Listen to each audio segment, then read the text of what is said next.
Welcome back viewers. और आज जो है ना Adil straight out of bed तो नहीं लेकिन ये है कि मैं कल एस्टॉनिश हो गया जेमिनाई की परफॉर्मेंस देख के। बट आई मस्ट से मैंने जेमिनाई 3 फ्लैश जो आया है वो यूज़ तो नहीं किया, वो बाप बताएंगे मुझे कि उसके बारे में क्या ख़बर है।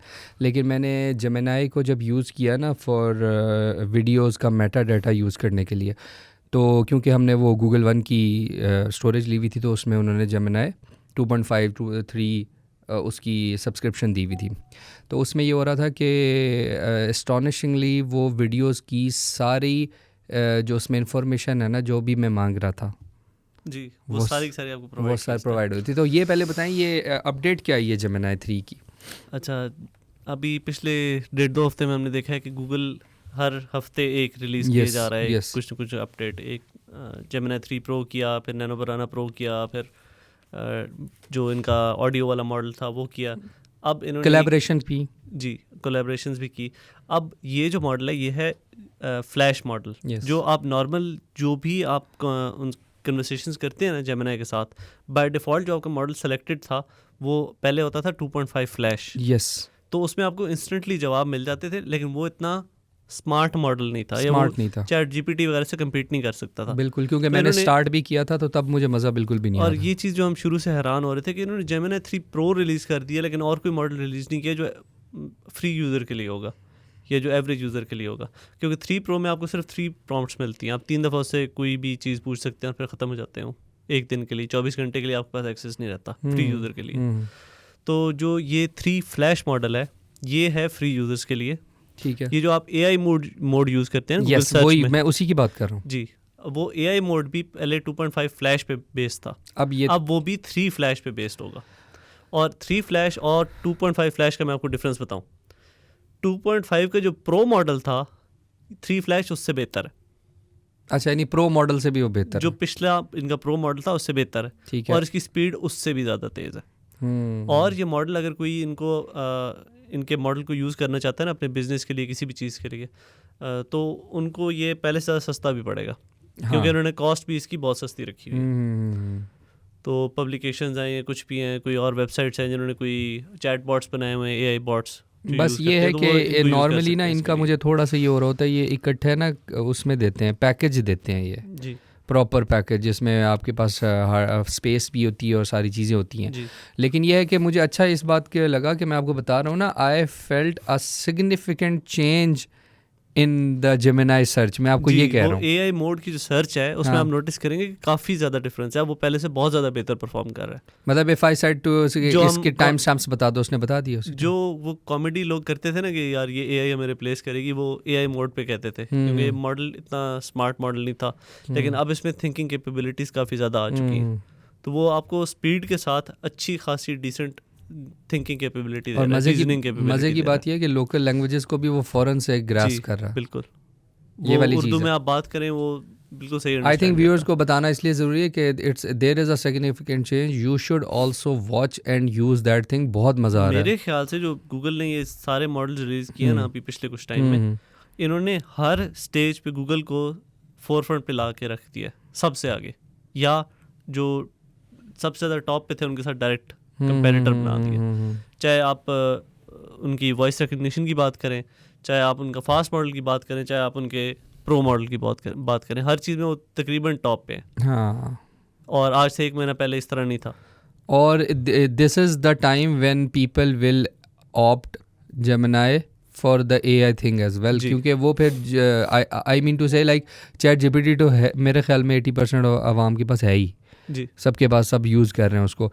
बट अगर आप सर्च में, आप एनहांसमेंट में, कंटेंट क्रिएशन में जेमिनाई 3 को भी यूज़ करना शुरू कर देंगे तो इसका मतलब ये है कि you should have both, like मुझे तो ऐसा लग रहा है। और इसके साथ गूगल ने एक बेंचमार्क भी निकाला है कि जिसमें उन्होंने ना एक्यूरेसी चेक की है कि जितने भी AI मॉडल्स हैं इंक्लूडिंग जेमिनाई, इनकी एक्यूरेसी की क्या सूरत हाल है, मतलब किस तरह रेट करते हैं। तो उस बेंचमार्क के मुताबिक इनकी एक्यूरेसी काफ़ी लो है। अगर आप कोई भी, आपको जवाब ऐसे ही मिलेगा AI से जैसे बहुत कॉन्फिडेंटली वो लिखा होता है ना सारा कुछ, तो आपको लगता है बड़ा कोई रिसर्च किस्म का जवाब लिखा हुआ है, लेकिन 1 in 3 answers is always wrong. Let me correct my self, 1 in 4 answers is always wrong. वैसे थोड़ी सी परसेंटेज ऊपर नीचे वेरी करता है 3 to 4.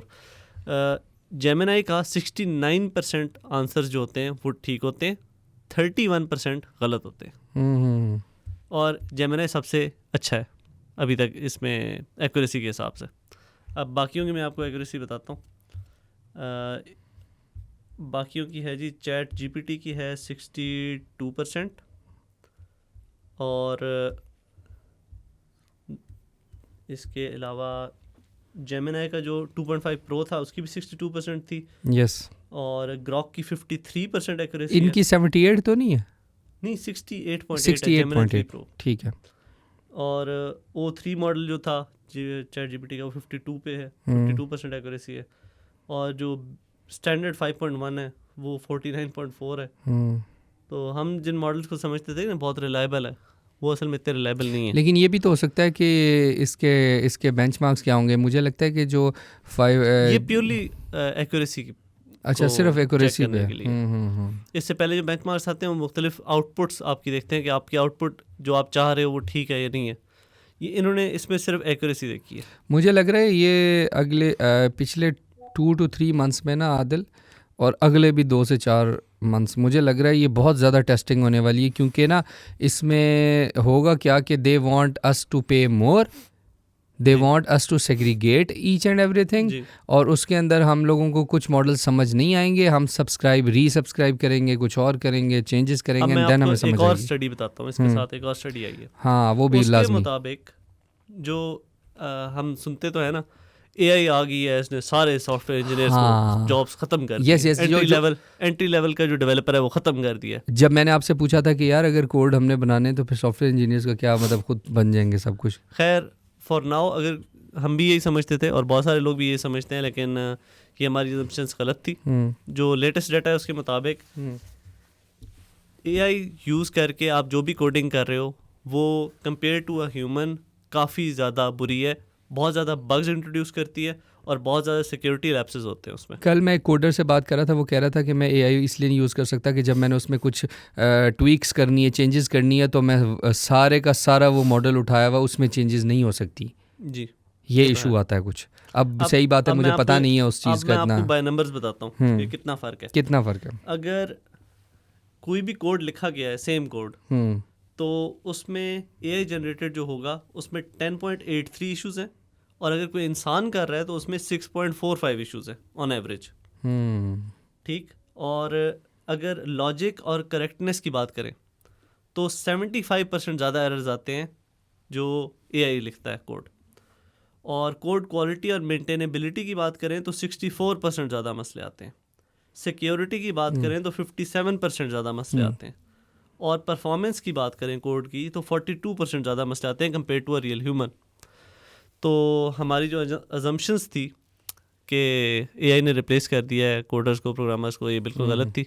और अगर कोई भी ये सोच रहा है कि हम अपने प्रोग्रामर को फायर कर देते हैं, डेवलपर को फायर कर देते हैं, उसको हम उसकी जगह हम एआई को यूज़ करते हैं, तो वेट कर लें आप 1-2 साल. अभी तक एआई इस लेवल पे नहीं आई.